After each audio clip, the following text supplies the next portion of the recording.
A'udzu billahi minasyaitonir rajim. Bismillahirrahmanirrahim. Assalamualaikum warahmatullahi wabarakatuh. Nama saya Ahmad Amin Mursyidi bin Ahmad Azmi, nombor metrik 056105. Baiklah, sekarang saya akan mulakan pembentangan daripada kumpulan kami hasil daripada kajian teks yang telah dilakukan di dalam kitab Bughayatul Tullab bab wuduk pada muka surat 14 dan 15. Baiklah, sedikit pada untuk pengenalan kitab Bughayatul Tullab ini. Ia dikarang oleh Syekh Daud Fatani dan ia kitab yang membicarakan fiqh bahagian ibadat dalam mazhab Syafi'i. Dan antara kitab yang dirujuk oleh pengarang dalam membahaskan fiqh ibadat dalam mazhab Syafi'i pada kitab ini adalah kitab Minhaj dan sekalian syarahnya seperti Tuhfah oleh Syekh Ahmad bin Hajar. Seterusnya Nihayah oleh Syekh Ramli.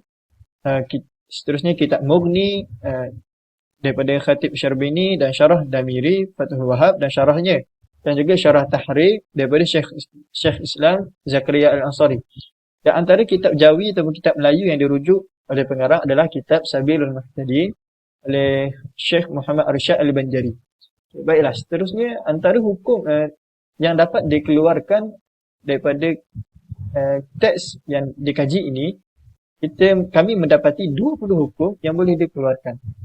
Hukum yang pertama adalah sah mengambil wuduk sebelum daripada istinja, dan seterusnya tidak sah mendahulukan tayammum sebelum daripada istinja. Ini boleh didapati pada muka surat 14 yang mana pengarang mengatakan tak sah mengambil wuduk dahulu daripada istinja bersalahan dengan tayammum. Seterusnya hukum yang ketiga dan yang keempat adalah haram menyentuh mushaf Al-Quran sebelum sempurna wuduk, dan sunat menyentuh Al-Quran selepas sempurna wuduk.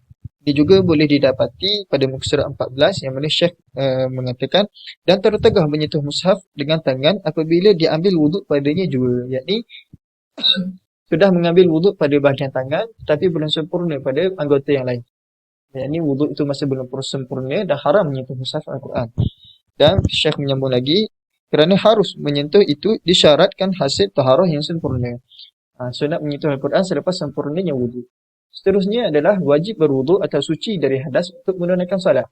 Ini berdasarkan dalil Al-Quran yang mana firman Allah Subhanahu Wa Taala yang berbunyi, ya ayyuhalladzina amanu idza qumtum ila shalah faghsilu wujuhakum.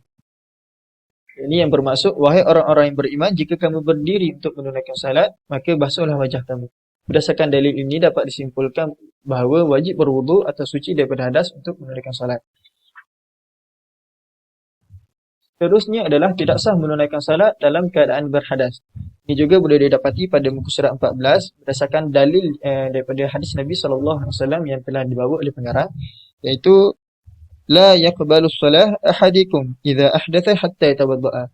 Itu yang bermaksud tidak diterima solat antara kamu sekiranya ia berhadas sehingga ia berwudu. Ini bermaksud tidak sah menunaikan salat dalam keadaan berhadas. Seterusnya hukum yang seterusnya adalah sunat tajdid wuduk selepas salat fardu.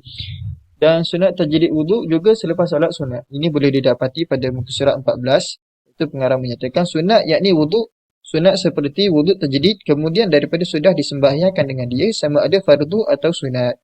Seterusnya tidak sunat tajdid wuduk pada sujud tilawah, sujud syukur dan tawaf, dan sunat tajdid wuduk selepas solat jenazah. Ini juga boleh didapati pada muka surat 15. Pengarang menyatakan tiada sujud tilawah dan syukur dan tiada tawaf. Maknanya tiada tajdid wuduk padanya. Seterusnya pengarang menyatakan ada pun sembahyang jenazah seperti hukum sembahyang, maka sunat tajdid kemudian daripadanya. Okay. Seterusnya hukum seterusnya adalah tidak sunat tajdid wuduk selepas salat sunat wuduk, kerana ini akan menimbulkan tasalsul dan berpanjangan. Ini juga boleh didapati pada muka surat 15, yakni pengarang menyatakan tiada sunat tajdid kemudian daripada sembahyang sunat wuduk kerana melazimkan daud dan tasalsul. Seterusnya sunat bersiwak atau bersugi ketika berwuduk, dan makruh tajdid wuduk jika belum menggunakan wuduk yang pertama itu untuk salat. Seterusnya tak disunatkan tajdid pada mandi wajib, tak disunatkan tajdid pada tayammum. Ini juga boleh didapati pada muka surat 15. Itu bagi bersiwak itu didatangkan hadis Nabi padanya, laula an ashaqqa ala ummati la amartuhum ay amru ijab inda kulli salat wa inda kulli salatin biwudu wa ma'a kulli wudu bisiwak. Baiklah. Seterusnya, hukum yang seterusnya akan disambung oleh sahabat sendiri. Allahu a'lam. Bismillahirrahmanirrahim. Nama Ahmad Mirza bin Abdul Rahman. Seterusnya saya akan meneruskan pembentangan mengenai hukum yang terdapat di dalam kitab ini. Seterusnya adalah yang ke-16, iaitu disunatkan berwuduk sebelum daripada mandi wajib. Manakala yang ke-17, sunat berwuduk sebelum mandi sunat. Yang ke-18, mandi sunat dalam berhadas kecil atau angkat hadas besar terlebih dahulu, barulah mandi sunat. Ke-19, sunat mendahulukan wuduk atau mentakhirkannya, atau mendahulukan setengah dan mentakhirkan setengah lagi pada mandi wajib tersebut. Tetapi mendahulukan itu lebih afdal. Ke-20, sunat kita disunatkan berwuduk bagi orang yang berjunub jika ingin melakukan perkara lain sebelum mandi wajib, seperti makan, tidur atau berjima. Baiklah, seterusnya kita akan meneruskan mengenai 20 soalan yang berkaitan dengan teks kitab Bughayatul At-Tullab ini. Soalan yang pertama, adakah terdapatnya dalil Al-Quran atau hadis yang terdapat di dalam teks ini? Di sini saya akan menyerahkan dua yang terdapat. Yang pertama, daripada riwayat Aisyah radhiyallahu anhu, iaitu bahawasanya Nabi Muhammad SAW mengambil wuduk pada mandi janabah dengan wuduk sembahyang. Manakala yang kedua daripada Imam Bukhari, iaitu ketika Rasulullah SAW menyelesaikan keseluruhan mandi junub terlebih dahulu dan barulah ia membasuh kaki. Baiklah, soalan yang kedua, adakah hadis yang terdapat pada teks ini menyatakan sanad secara penuh, ringkas atau terus menyebut hadis tersebut? Baiklah, di sini terdapat hadis yang menyatakan secara ringkas sahaja sanadnya, iaitu daripada Aisyah radhiyallahu anhu terus kepada Nabi Muhammad SAW. Contohnya, riwayat Aisyah radhiyallahu anhu bahwasanya Nabi Muhammad SAW mengambil wuduk pada mandi janabah dengan wuduk sembahyang. Itulah contohnya. Baiklah, soalan yang ketiga. Adakah pendapat imam mana yang ada disebut dan dirujuk di dalam teks ini? Berikut adalah pendapat Imam Nawawi ada disebut dan dirujuk mengenai masalah sunat untuk mengambil wuduk dalam mandi junub. Keempat, kitab rujukan bagi pengarang dalam suatu masalah, iaitu kitab yang dirujuk adalah kitab Majmu' Syarhul Muhadzab Al-Imam Al-Nawawi berkaitan masalah dalam mentafsirkan kedudukan wuduk atau mandi sama ada perlu didahulukan atau ditakhirkan antara dua tersebut. Soalan yang kelima, adakah terdapat pengaruh dialek petani di dalam teks ini? Yang pertama, memakai air. Contoh ayat asal yang terdapat dalam kitab iaitu memakai air pada anggota tertentu. Sedangkan ayat modernnya ialah menyapu air pada anggota wuduk. Yang kedua adalah sunyilah. Sunyilah ini sering perkataan yang menyebutkan tentang sesuatu keadaan. Tetapi berdasarkan kitab ini adalah contohnya jika sunyilah hadas junub itu daripada hadas kecil. Sedangkan ayat sebenarnya daripada ayat modernnya niatkan dalam raful hadas dengan syarat jika junub itu disertai dengan hadas kecil. Seterusnya pembentangan akan diteruskan oleh sahabat saya. Bismillahirrahmanirrahim. Assalamualaikum warahmatullahi wabarakatuh. Saya Raja Muhammad Naim bin Raja Azman, bernombor metrik 056456. Saya akan menyambung soalan seterusnya ialah soalan nombor 6, iaitu ada tak sebut status masalah seperti yang Muqtamad Al-Asah. Ada disebut status masalah. Pengarang menggunakan istilah qila bagi menyatakan pendapat bagi masalah tersebut merupakan qaul dhaif. Contohnya kata qila dengan dipatahkan wawnya, nama bagi keduanya. Kata qila lagi dengan dhammahnya pun nama bagi keduanya pula. Soalan nombor 7 ialah gaya penulisan yang sukar difahami bagi generasi sekarang. Gaya penulisan kitab ni agak sukar untuk difahami bagi generasi sekarang. Sebagai contoh, yang pertama saya boleh bagi ialah dan tempatnya itu tertentu dengan anggota yang 4 itu juga. Yang kedua ialah sah mengambil wuduk dahulu daripada istinja bersalahan dengan tayamun dan lain-lain lagi. Untuk soalan yang seterusnya ialah nombor 8. Ada tak penerangan yang kabur atau tergantung maknanya? Sila bawakan contoh iaitu dan tertegah menyentuh mushaf dengan tangan apabila diambil wuduk padanya juga. Dan jika junubnya itu tiada membatalkan wuduknya.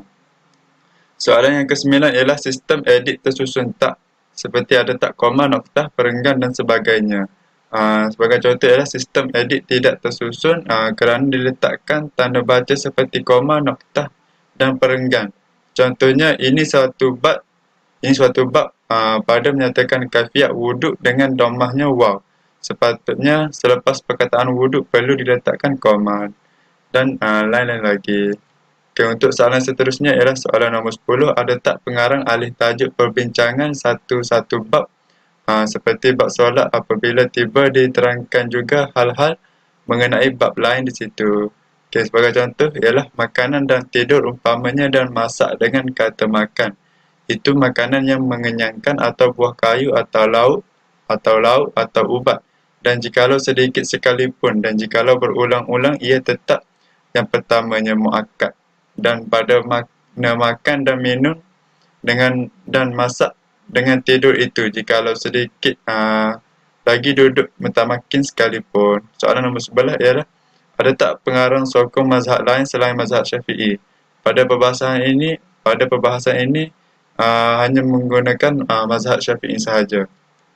Soalan seterusnya ialah nombor 12. Apabila disebut ayat Quran atau hadis, ada tak disebut terjemahannya? Sebagai contoh, firman Allah, Ya ayyuhallazina amanu idza qumtum ila salati faghsilu wujuhakum. Maksudnya, wahai orang-orang yang beriman, apabila kamu hendak menunaikan solat, maka basuhlah muka kamu. Untuk soalan yang ke-13 pula, ada tak ayat Al-Quran atau hadis berulang dan dah disebut sebelum ini? Nombor 1, ada ayat Quran yang disebut 2 kali. Contohnya, Ya ayyuhallazina amanu idza kuntum ila salati faghsilu wujuhakum. Ayat ini sudah disebut pada muka surat 14 dan diulang pada muka surat 15. Soalan seterusnya adalah anggaran bilangan kitab yang dirujuk dan disebut semasa tulis dalam sesuatu fasal.